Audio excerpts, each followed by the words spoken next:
पुन्हा ऐकेर प्रस्तुत डोळ्यांच्या आरोग्याविषयी सर्व काही या पॉडकास्ट सिरीजमध्ये मी जयंत सहस्रबुद्धे आपल्या सगळ्यांचं पुन्हा एकदा मनापासून स्वागत करतो. मंडळी, मागच्या एपिसोडमध्ये पुन्हा आयकेअरच्या डॉक्टर आकांक्षा बत्रा ठक्कर यांनी आपल्याला खूप छान मार्गदर्शन केलं. आज आपल्या त्या मार्गदर्शन करायला पुन्हा आलेले आहेत. नमस्कार डॉक्टर. नमस्कार. मोतीबिंदू हा विषय आपण मागच्या एपिसोडमध्ये घेतला होता आणि त्याच्या शेवटी मोतीबिंदू आणि इन्शुरन्स हा विषय आल्यानंतर अर्थातच तो विषय खूप मोठा आहे, त्यामुळे आपण एक सेपरेट एपिसोड करूया असं आपण ठरवलं होतं. आज आपण तोच विषय घेऊन आलो आहोत. परत चर्चेला सुरुवात करूया. डॉक्टर, मोतीबिंदू ही शस्त्रक्रिया मेडिक्लेम किंवा हेल्थ इन्शुरन्स पॉलिसीच्या अंडर कव्हर होते का? हां, मोतीबिंदू बऱ्यापैकी इन्शुरन्सेस कव्हर करतात, कारण की मोतीबिंदू सर्वात जास्त प्रमाणात होणारी सर्जरी आहे आणि बऱ्यापैकी इन्शुरन्सेस मोतीबिंदूला कव्हर करतोय. फक्त सगळ्यांच्या टर्म्स अँड कंडिशन्स वेगळे असणार पॉलिसीवर अवलंबून, तर ते आपल्याला बघावा लागतो नेमकी काय आहे. पूर्वीच्या तुलनेमध्ये आजकाल बहुतांश लोकांकडे इन्शुरन्स पॉलिसी असते आणि मात्र त्याच्यामध्ये टर्म्स अँड कंडिशन्स जसं तुम्ही आता म्हणालात किंवा त्याच्या मधून माझ्या मोतीबिंदू ऑपरेशन करता मला किती पैसे सँक्शन होणार आहेत, या सगळ्या गोष्टींविषयी खूप कन्फ्युजन लोकांच्या माइंडमध्ये आहे असं दिसतं. तर ह्याला नक्की काय कारण असेल? कारण काय आहे की आपल्याला अवेअरनेस नाही आहे. आता तुम्ही पॉलिसी घ्यायला गेले तर तुम्हाला माहीत नाही मला घेताना काय बघायचं आहे. तुम्ही फक्त जातात, कंपनी तुम्हाला सांगते की तुम्हाला जे पॉलिसी घ्यायचं आहे त्याचा हा 5 प्रकारचे प्रीमियम आहे, ज्याच्यात 5 प्रकारचे काय तर व्हेरिएबल्स आहे आणि ह्याची लॉंगेविटी इतकी वर्षासाठी असं आहे. ते तुम्हाला प्रीमियमवर बेस्ड डिटेल्स सांगतोय. पण त्याच्यामध्ये तुम्हाला सर्जरीबद्दल काय काय बघायचं आहे ते आपल्याला अवेअरनेस नसतो.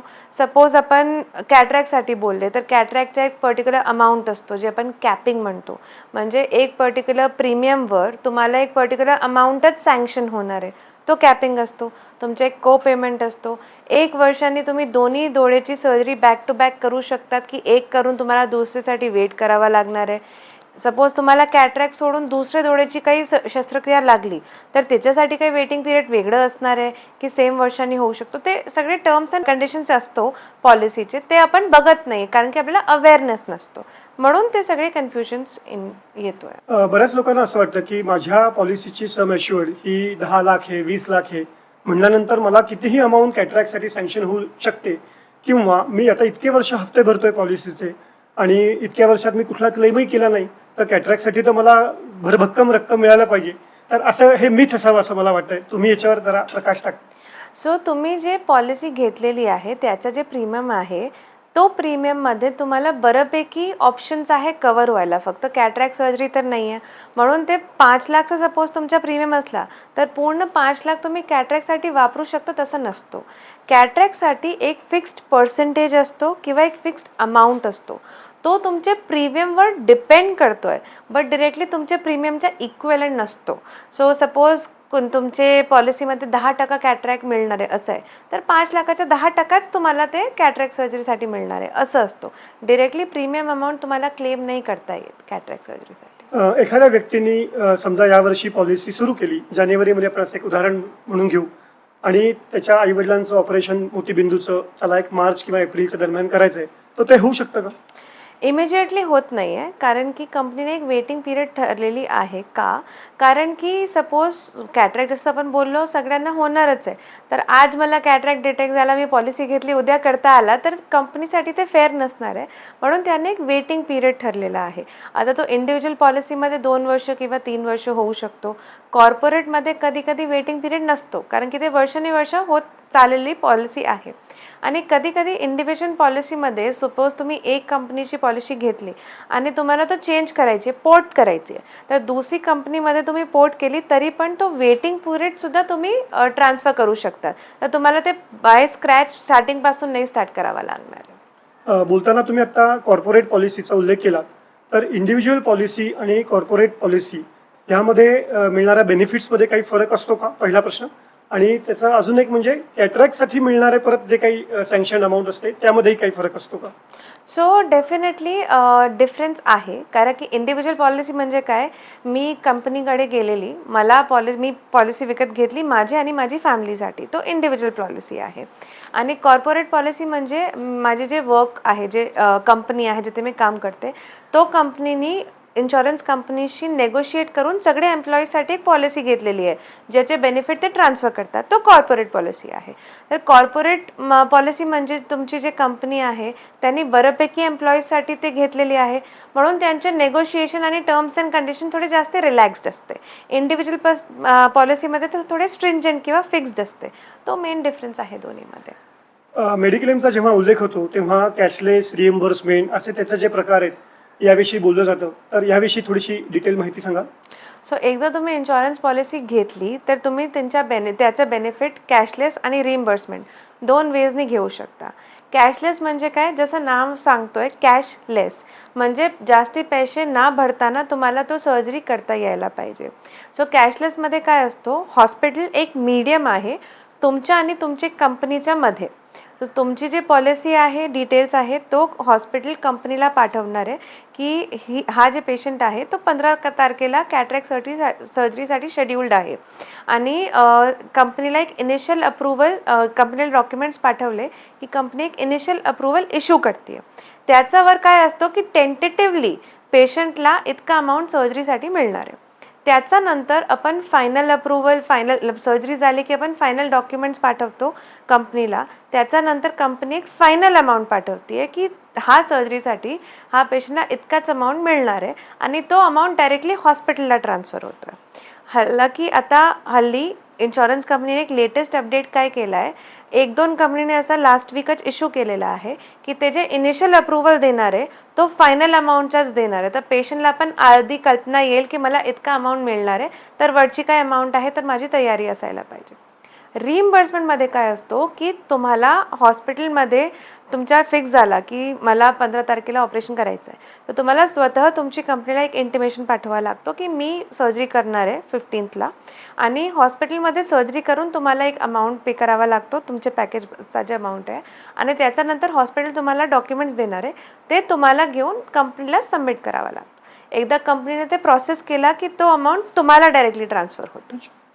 पेशंटनी जेव्हा एखाद्या हॉस्पिटलबरोबर पॅकेज ठरवलेलं असतं मोतीबिंदूच्या ऑपरेशनसाठी आणि प्रत्यक्ष फायनल अप्रूव्हल जेव्हा त्याच्या सर्जरीनंतर येतं, तर याच्यामध्ये बऱ्याच वेळेला रकमेमध्ये फरक असतो. तर मग वरची रक्कम काय असेल तर ती पेशंटला भरावी लागते. सो कॅशलेसमध्ये पेशंटला किती अमाऊंट भरावा लागतो तर 3 गोष्टीवर डिपेंड करतो. एक आहे जसं आपण आधी बोललो, तुमची कॅटरॅक्टची कॅपिंग काय तुमची पॉलिसीमध्ये, म्हणून तुम्हाला किती अमाऊंट मिळणार आहे. सेकंड आहे हॉस्पिटल आणि कंपनीच्या MOU किंवा अग्रीमेंट. आणि थर्ड आहे को पेमेंट किंवा को पेचा जे क्लॉज आहे तुमची पॉलिसीमध्ये. तो आपण एक एक्झाम्पल घेऊया. सपोज तुम्ही 50,000चा पॅकेज निवडलेला आहे की मला कॅटरॅक्ट सर्जरीसाठी हा पॅकेज पाहिजे आणि तुमची पॉलिसी टर्म्स अँड कंडिशन्सप्रमाणे तुम्हाला 40,000 सँक्शन होणार आहे, तर वरचे 10,000 तुम्हाला पे करावा लागतं. सेकंड आला अग्रीमेंट.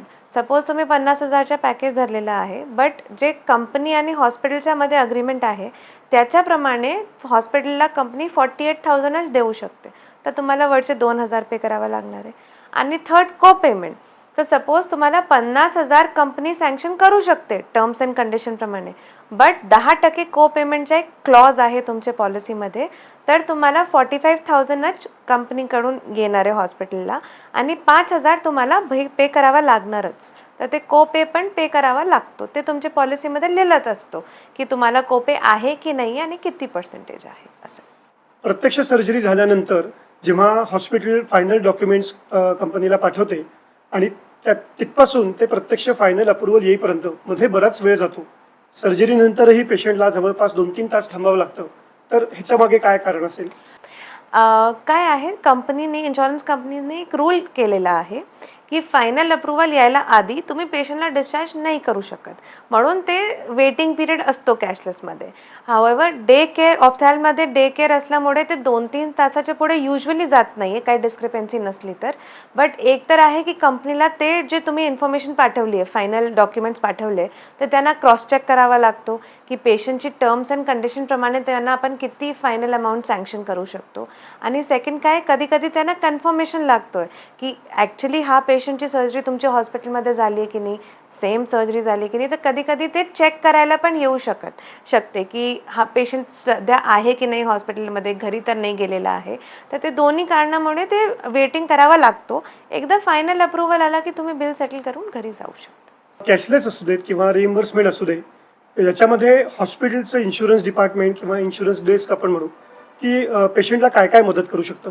इन्शुरन्स डिपार्टमेंट आपण का ठेवलेलं आहे, कारण की मॅक्झिमम लोकांना माहीत नाही आहे इन्शुरन्स म्हणजे काय. ते खूप घाबरलेला सब्जेक्ट आहे.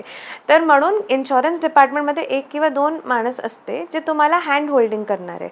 म्हणून कॅशलेस असू द्या किंवा रिइम्बर्समेंट, स्टार्टिंगपासून सेटल होईलपर्यंत तुम्हाला जे जे डॉक्युमेंट लागणार आहे, सपोज क्वेरी जनरेट झाली तर त्याची क्वेरीचा रिस्पॉन्स कसं करायचं आहे. इवन रिइम्बर्समेंटमध्ये तुम्ही डॉक्युमेंट सबमिट केले बट तुम्हाला काही क्वेरी आली तर तुम्ही हॉस्पिटलमध्ये येऊन इन्शुरन्स डिपार्टमेंटला विचारू शकतात की असं मला आहे, मला हेल्प करा की कसं रिस्पॉन्ड करायचं आहे. तो डिपार्टमेंट मेन तुमची हँड होल्डिंगसाठी असतो की तुम्हाला तो इन्शुरन्स प्रोसेसमध्ये एक स्मूथ एक्सपिरियन्स व्हायलासाठी तो डिपार्टमेंट असतो.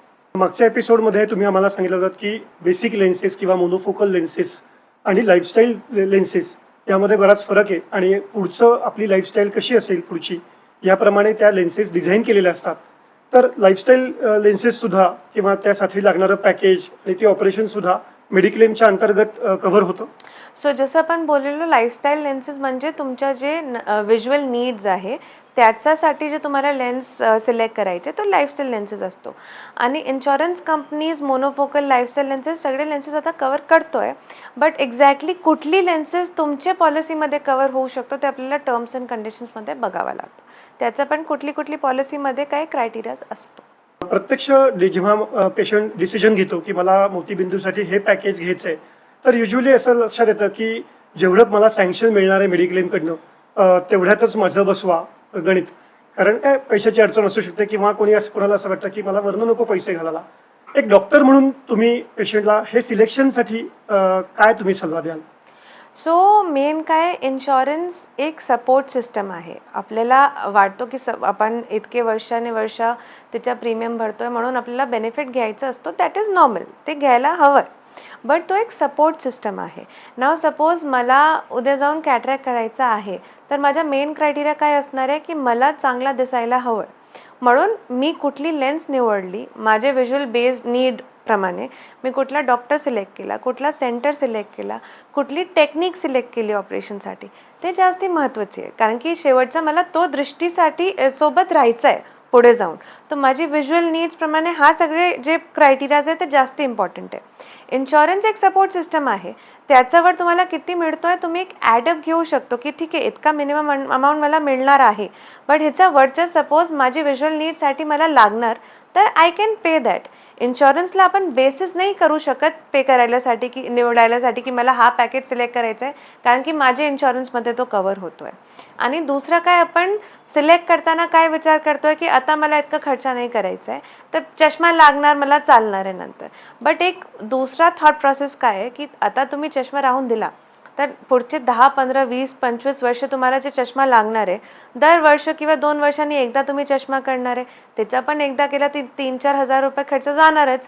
तर ते ॲडअप होऊन जातो cost. In the long term तो सिमिलरच होऊन जातो.